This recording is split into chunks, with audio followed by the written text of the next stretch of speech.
नमस्कार, मैं अमित गोदियाल और आप देख रहे हैं उत्तराखंड हलचल। उत्तराखंड हलचल में आज हम बात करेंगे केदारनाथ मंदिर, जिसका शिलान्यास अभी जो माननीय मुख्यमंत्री हैं उनके द्वारा किया गया है, वो भी दिल्ली में। सवाल यहां पर यह है कि जिस तरीके से पूरे उत्तराखंड में डोलियां का जो एक चलन हो चला है, जगह जगह जो देव डोलियां हैं वो ले जाई जा रही हैं, वहीं दूसरी ओर प्रश्न चिन्ह खड़ा होता है जो ज्योतिर्लिंग है, उन एक ज्योतिर्लिंग इसमें जो केदारनाथ है उसका शिलान्यास कर दिया जाता है दिल्ली में। इसके बाद पुरोहितों का क्या कहना है, आपने ये भी देखा होगा कि ये खबर जैसे ही पुरोहितों को पता चली उसके बाद पुरोहितों में आक्रोश है, उन्होंने चेतावनी भी दी है और जो रजनीकांत सिंहवाल जो मीडिया प्रभारी हैं उन्होंने भी इस पर बात कही है। अब सवाल यहां पर यह है कि जब ये पोस्ट सोशल मीडिया में वायरल होने लगी और जब ये पूरी खबर लोगों में गई तो लोगों का अलग अलग राय इस पे आने लगी। कई लोगों का कहना है कि जब केदारनाथ दिल्ली में शिलान्यास हो चुका है मंदिर का, तो क्यों ना राम मंदिर को उत्तराखंड ले आया जाए। अब इस पर बात करने के लिए हमारे साथ पुरोहित सदानंद सेमवाल जी हैं, जो इसके पीछे की क्या मान्यताएं हैं और क्यों ये सही है या गलत है, इस पर आप लोग भी जरूर कमेंट कीजिएगा। जितने लोग जुड़ेंगे इस मुद्दे पर लेकर, क्योंकि ये उत्तराखंड जो है देवभूमि है, देवों की भूमि है। यहाँ पर जो लोग आते हैं, जो पर्यटक आते हैं, जो लोग यहाँ पर दर्शन करने के लिए आते हैं, वो इन धामों की वजह से ही आते हैं और साथ में ये आस्था से जुड़ता हुआ मामला है। सिमल जी, क्या कहेंगे, केदारनाथ मंदिर का शिलान्यास करना कितना सही और कितना गलत है? नमस्कार भाई साहब, मैं कहना चाहूँगा कि सौराष्ट्रे सौमनाथम च श्रीशैले मल्लिकार्जुनम उज्जैनम तो महांकाले ओंकारे ममलेश्वरम और परालम वैद्यनाथम च डाकनिम भीमशंकरम सेतु बंदेशम नागेशम नागेशम दारुकावने। देखिए, जिस प्रकार 12 ज्योतिर्लिंग हैं उसी में से एक केदारनाथ भी ज्योतिर्लिंग में आता है। और जिस प्रकार माननीय मुख्यमंत्री जी ने अभी दिल्ली में केदारनाथ धाम को बनाने का जो शिलान्यास किया है, ये बिल्कुल गलत है, क्योंकि केदारनाथ स्वयं में जो है भगवान शिव, और भगवान शिव का जो मंदिर है वहाँ पर उनकी जो मान मर्यादाएं हैं वो 6 महीने के लिए खुलता है केवल और केवल। और इस पर हम ये कह सकते हैं कि हम पूर्णतः गलत है। क्या कहेंगे, जिस तरीके से दिल्ली में सौगात देते हुए 15 करोड़ से ये मंदिर बनाया जा रहा है, पुरोहितों और अगर धर्मशास्त्रों की बात की जाए तो क्या क्या चीज़ें हैं जो इसमें इसे गलत बना रही हैं? क्योंकि आपने कहा ज्योतिर्लिंग है, ज्योतिर्लिंग में से एक ज्योतिर्लिंग केदारनाथ जी हैं, साथ ही इसको जिस तरीके से, क्योंकि कई लोगों का कहना है कि भगवान का कमर्शलाइजेशन हो रहा है, इस पर क्या टिप्पणी करेंगे आप? ये सरासर एक कमर्शलाइजेशन है। भगवान ऋषि परंपरा के अनुसार देखा जा रहा है, आज से नहीं लगभग 100 वर्षों से भगवान केदारनाथ का जो मंदिर है वो केवल 6 महीने के लिए खुलता है। और अब इस प्रकार हो गया कि 1 साल के लिए पूरा मंदिर भगवान के हम दर्शन कर पाएंगे, और वो भी दिल्ली में। और देश की राजधानी में वो मंदिर बन रहा है। और उत्तराखंड तो स्वयं में देवभूमि है, देवभूमि में मंदिर बनाया जाता तो अलग विषय था, लेकिन दिल्ली में पहुंच गया वो मंदिर, और वहाँ मंदिर की जो मान मर्यादाएं हैं, और सबसे बड़ी बात कि वहाँ पर कोई शंकराचार्य शिलान्यास में नहीं था, कोई पुरोहित मंदिर समिति का वहाँ पर उपस्थित नहीं था, मंदिर समिति का कोई व्यक्ति वहाँ पर नहीं था, ना कोई रावल था। तो यह सरासर बिल्कुल गलत मानता हूँ मैं। क्या कहेंगे कि गलत मानते हैं? कई लोगों का कहना है कि अलग अलग जगहों में कई मंदिर ऐसे बना दिए गए हैं, तो क्या ये परंपराएं जो रही हैं इससे आस्था के साथ भी खिलवाड़ हो रहा है, ऐसा प्रतीत हो रहा है क्या? ये सरासर पूरा और पूरा ये खिलवाड़ है और ये बिल्कुल गलत है। इस पर मंदिर समिति को कड़ा एक्शन लेना चाहिए और इसको शीघ्र रोक देना चाहिए। मैं यही कहना चाहूँगा माननीय मुख्यमंत्री जी से भी कि इसको रोक देना चाहिए, और उन्हें मंदिर समिति के जो रावल हैं उनकी सलाह उनको एक बार जरूर लेनी चाहिए। इसको पॉलिटिकल ना किया जाए, क्योंकि ये एक आस्था का प्रतीक है, और जो हमारा भगवान का ज्योतिर्लिंग है ये केवल और केवल, देखिए अभी मैंने आपको बताया कि सौराष्ट्रे सोमनाथम चा, सोमनाथ जी जो हैं सौराष्ट्र में सोमनाथ जी का मंदिर है। इसी प्रकार जो केदारनाथ जी हैं उनको वहीं रहा जाए, वहीं रखा जाए, और वहीं जो मंदिर की मान मर्यादाएं हैं और जिन लोगों की आस्था केदारनाथ से जुड़ी हैं वो वहीं दर्शन के लिए जाएं। इसमें ये लोग भी कहने का, कई लोग इसमें टिप्पणी कर रहे हैं कि दिल्ली में अगर होगा तो वहाँ लोग देखेंगे, उसके बाद वो केदारनाथ आएंगे। इसमें ये भी बताया जा रहा है कि उस मंदिर में चारों धामों के दर्शन होंगे, बद्रीनाथ, केदारनाथ, ऐसी कुछ वहाँ पर चीज़ें बनाई जाएंगी, एक मंदिर के रूप में इसे डेवलप किया जाएगा, जिससे जो लोग वहाँ पर आए उसे देखकर वो केदारनाथ आए। तो इसको देखकर क्या लगता है आपको, क्या इस तरीके का जो ये बात कह रहे हैं, जो स्पष्टीकरण इसमें दे रहे हैं कि उससे केदारनाथ के प्रति लोगों का रुझान जो है वो ये बड़ा सवाल इसमें खड़ा होता है। करोड़ों लोगों की आस्था भगवान शंकर के साथ जुड़ी हुई है।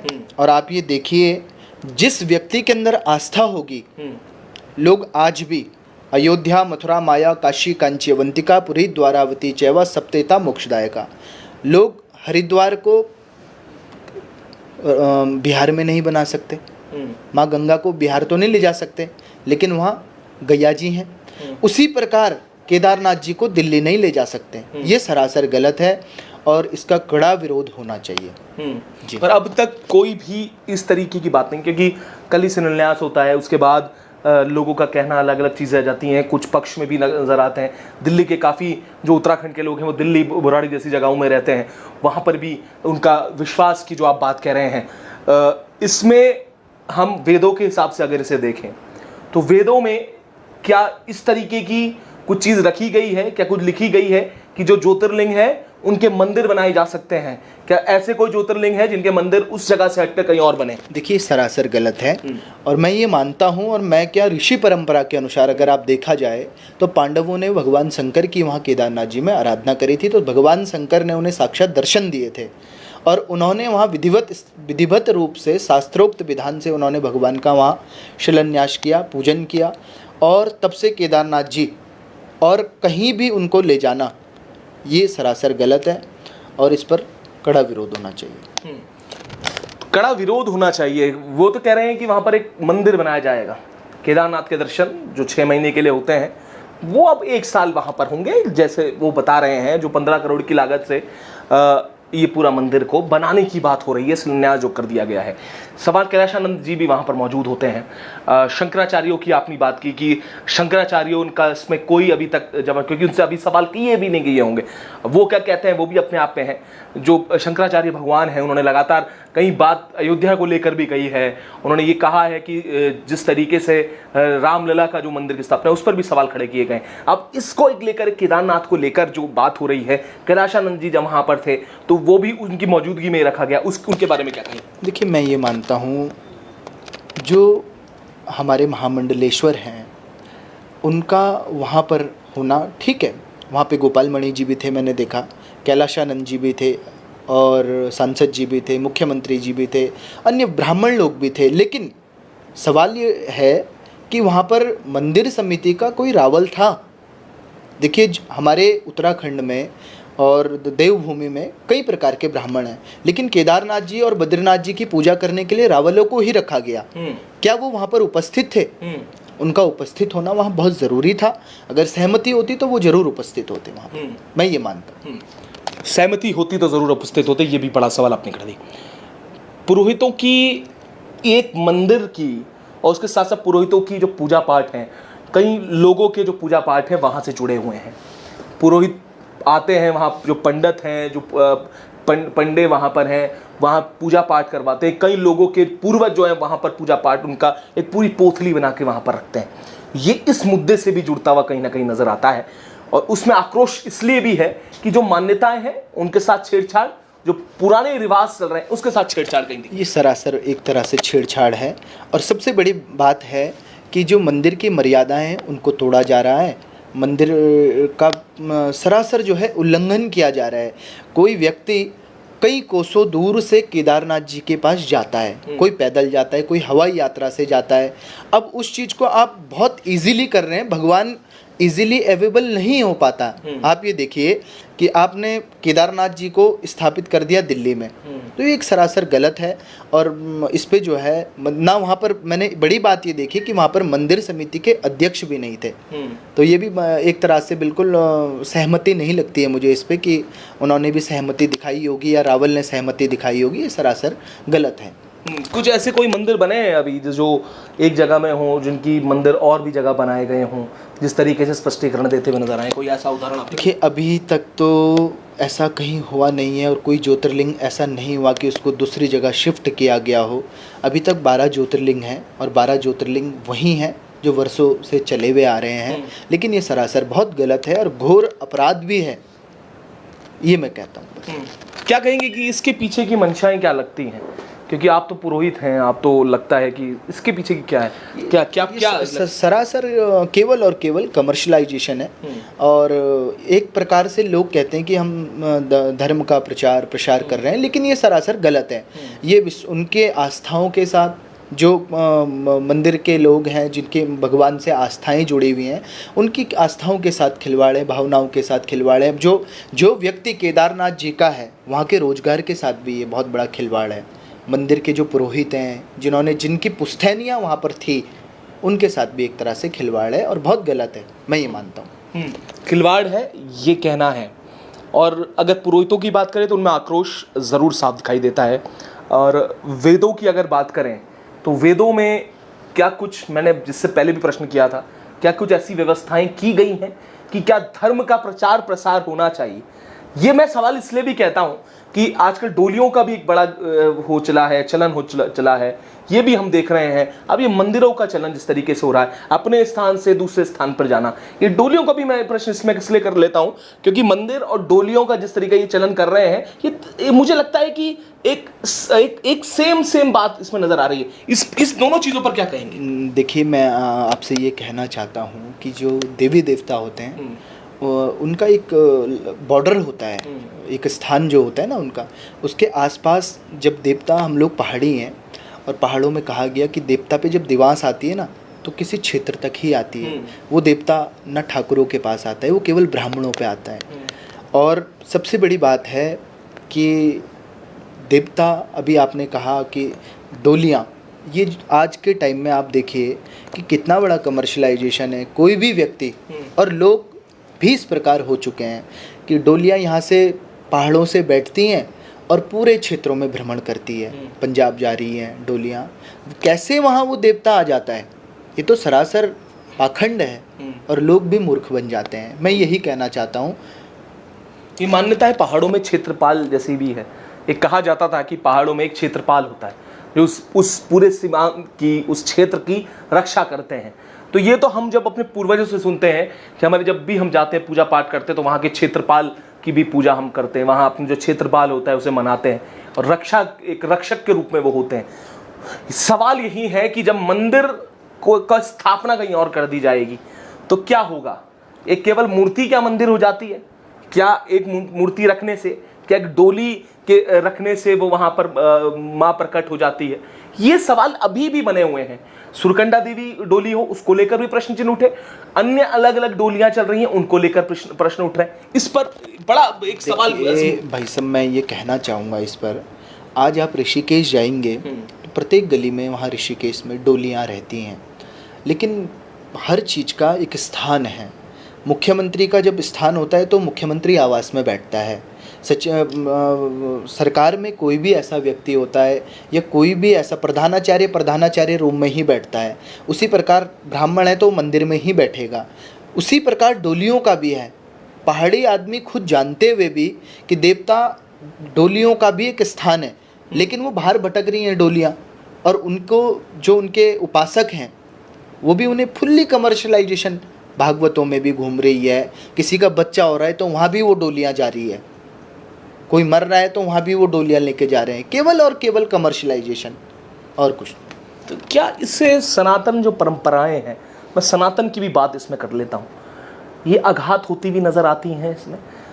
जो परंपराएं, जो वैदिक शास्त्र और मैं कहूँगा जो नियम कानून होते हैं, हमारे सनातन में कानून और नियमों का बड़ा एक महत्व है। हम अगर बात करें हवन भी करते हैं तो उसमें ऐसी सामग्री डाली जाती है जो कहीं ना कहीं बड़ी उसके पीछे कहानी होती है। तो सनातन की जो चीज़ें हैं उनके नियमों का उल्लंघन भी दिख रहा है, पूर्णतः उल्लंघन किया जा रहा है। देखिए, किसी भी चीज़ का एक स्थान है, मैं तो ये स्थान ही सर्वोपरि है। और हर स्थान का जो व्यक्ति है, जो देवी है, देवता है, उनके उपासक हैं उनको अपनी मर्यादा में रह करके वहाँ पर पूजा पाठ करना चाहिए। आज की डेट में मैंने देखा सुरकंडा देवी हो, नैना देवी हो, उनको गाड़ियों में बिठा करके जगह जगह पंजाब ले जा रहे हैं, हरियाणा ले जा रहे हैं, और वो वहाँ आ भी रहे हैं। तो कैसे वो देवी देवता हैं कि जो कहीं किसी भी स्थान पर आ रहे हैं। और वैसे शास्त्रोक्त देखा जाए तो नियम है 2 दिन 3 दिन 5 दिन। देवता एक दिन के लिए भी बाहर होता है तो दिवासी नहीं आती उस पर, ये भी बड़ी बात है। लेकिन बाहर कैसे आ रहे हैं, ये तो खुला कमर्शलाइजेशन है पूरा, और इसका पूर्णता विरोध होना चाहिए। जी, इसमें मैं एक चीज़ आपसे पूछ लेता हूँ, जब ये धर्मशास्त्रों की बात आती है, मुझे लगता है जितना मुझे ज्ञान है, एक चालदा महाराज हैं, उनके अलावा ये कहा जाता है कि वो यात्रा पे रहते हैं, वो एक पॉइंट से दूसरे पॉइंट पे चलते हैं, इसलिए उनका नाम चालदा महाराज भी है। और उन्हें कहा जाता है कि वो निरंतर एक यात्रा करते हैं। तो क्या ऐसे जो जौनसार के जो महाराज हैं, जो जिन्हें महासू देवता और तमाम जो चालदा महाराज हैं उनके नाम से जो प्रसिद्ध हैं, उनके अलावा क्या ऐसे कोई और देवी देवताओं भी हमारे शास्त्रों में है जो जिस तरीके की जो चीज़ें होती हैं, या कोई मंदिर ऐसा या कोई ज्योतिर्लिंग ऐसा जिन्हें जो यात्रा कर रहे हों? जैसे आपने एक बड़ा अच्छी बात की, आपने कहा कि दिवास नहीं आती अगर वो अपने एरिया से एक दिन भी बाहर हो जाए, या जिस क्षेत्र में वो रहते हैं वहीं पर उन्हें रखा जाता है, वहीं उनका पूजा पाठ की जाती है। क्या ऐसा भी कुछ चीज़ें हैं? देखिए मैं इस पे कहना चाहूँगा कि आज की डेट में केदारनाथ जी को भी दिल्ली में सेटल किया ही जा रहा है एक तरह से। कल के दिन तो गोलजू महाराज को भी वहाँ सेटल कर देंगे।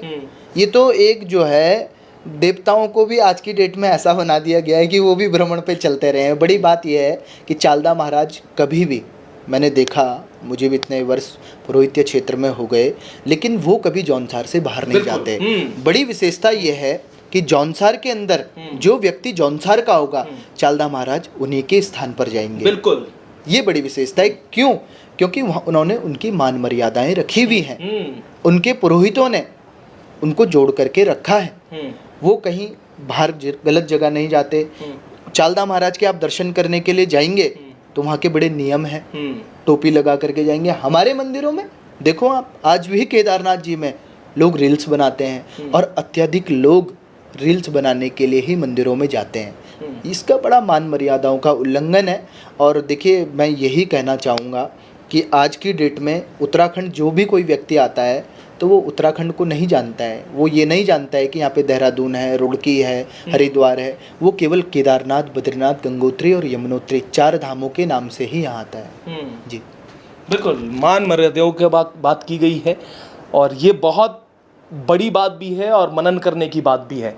जैसे कहा सेमवाल जी ने कि चालदा महाराज जो हैं वो जौनसार में लोगों के यहाँ और जो उनके क्षेत्र हैं वहीं पर भ्रमण करते हैं, पर देव डोलियाँ और मंदिरों का माइग्रेशन हो जाना, ये कहाँ तक सही है, और क्या कमर्शलाइजेशन की ओर बढ़ता धर्म कितना घातक हो सकता है सेमवाल जी आने वाले पीढ़ियों के लिए और आने वाले? क्योंकि लोग ये भी कहते हैं, जो राजनीतिक क्षेत्र से जो लोग जुड़े हुए हैं वो ये कहते हुए नजर आते हैं कि मंदिर बनेंगे तो वहाँ लोग जो हैं वो जानेंगे कि केदारनाथ जी का क्या महत्व है, वो लोग जानेंगे कि क्या महत्व है, जो राजनीतिक लोग हैं।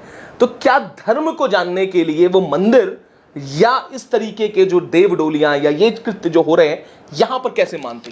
यही प्रचार प्रसार होना चाहिए। मैं ये मानता हूँ कि राजनीति करनी हो आदमी को तो 13वां ज्योतिर्लिंग क्यों नहीं खड़ा कर रहा, उसी को क्यों अलग कर रहा है? सबसे बड़ी बात तो ये भी है। और आज की डेट में आप ये देखिए कि हमारे जो धर्म हैं, शास्त्र हैं, और इन सब में सबसे पहले आज भी आप पहाड़ों में जाएंगे तो देवता के पास जाने के लिए, वहाँ पर बैठने के लिए, तो उसका एक क्षेत्र है, वहाँ पे बहुत सारी चीज़ें हैं, वहाँ के जो पुरोहित हैं, वहाँ से मिलना जुलना, ये बहुत सारी चीज़ें हैं। लेकिन मैं ये कहता हूँ कि जो वर्तमान में जो अभी केदारनाथ जी का जो दिल्ली में मंदिर बन रहा है वो पूर्णतः गलत है, और इस पर जो है मंदिर समिति को कड़ा एक्शन लेना चाहिए, और ये सरासर गलत है, और इससे ब्राह्मणों का जो मन है वो बहुत आक्रोश में जी। आगे किस तरीके से ये मंदिर के लिए जो आक्रोश है वो रहेगा, और अगर ये मंदिर या अन्य चीज़ें नहीं रुकती हैं तो क्या ब्राह्मणों की या पुरोहितों की या रावल की या बद्रीनाथ समिति की क्या रहने वाला है, इस पर क्या कहें? ये सरासर बहुत बेकार है और मंदिर समिति में भी बहुत ज़्यादा आक्रोश है। लेकिन सारे जो कार्यक्रम हैं ये बनाए हुए सारे राजनीतिक कार्यक्रम पर हैं। एक सवाल ये भी तो है, मुख्यमंत्री खुद स्वयं वहां पर मौजूद हैं, वो शिलान्यास कर रहे हैं, और जो अध्यक्ष हैं वो खुद एक राजनीतिक पार्टी से जुड़े हुए हैं, उस पार्टी के अध्यक्ष बनते हैं। तो ये सवाल है, क्या उनकी सहमति होना ना होना मायने रखता है? देखिए जी, पार्टी का व्यक्ति होगा तो वो पार्टी के साथ हमेशा खड़ा रहेगा। लेकिन बड़ी बात यह है कि वहाँ कोई महामंडलेश्वर थे या कोई वहाँ पर जो है हमारे मंदिर के रावल थे, ये बड़ी बात होती है, जिन्होंने भूमि पूजन करना था। केदारनाथ जी के मंदिर के उद्घाटन करने के लिए केदारनाथ का ब्राह्मण नहीं आता, किसी जूने अखाड़े का महंत आ जाता है, ये भी बड़ी बात है। तो वहाँ के साफ साफ दिखता है, जनता को दिखता है, जनता चश्मा पहन के नहीं घूमती, जनता ने देखा है सरासर कि वहाँ पर जो है कोई भी मंदिर समिति का रावल नहीं था, और ये सरासर गलत है, मैं ये मानता हूँ। गलत बताया जा रहा है। अब देखना ये होगा कि ये किस दिशा में जाता है। हम भी अपडेट आपको इसमें लगातार करेंगे, पर तब तक के लिए ये मुद्दा आप पर भी मैं छोड़ता हूँ। देव डोलियों की भी चर्चा हुई है, हमने चर्चाएं अपने सनातन धर्म से जो वैदिक शास्त्र हैं उनकी जो नियम कानून है उस पर भी बात की है। अब देखना होगा ये शास्त्रों से जुड़ा हुआ मामला, ये धर्म और आस्था से जुड़ा हुआ मामला और ये तमाम जो चीज़ों से जुड़ा हुआ मामला आखिर क्या मोड़ लेता है। शिलान्यास कर लिया गया है 15 करोड़ की लागत से, मंदिर की बात कही जा रही है, किस ओर जाएगा? पुरोहितों में सेमवाल जी ने कई अलग अलग बातें बताई हैं। आपको क्या लगता है, कमेंट करके आप भी बताइएगा, कितना सही कितना गलत केदारनाथ मंदिर बनाना दिल्ली में आपको लगता है, और सेमवाल जी की बातों से कितना इत्तेफाक आप रखते हैं। लगातार अपडेट करते रहेंगे, तब तक के लिए जुड़े रहिएगा और देखते रहिएगा उत्तराखंड हलचल।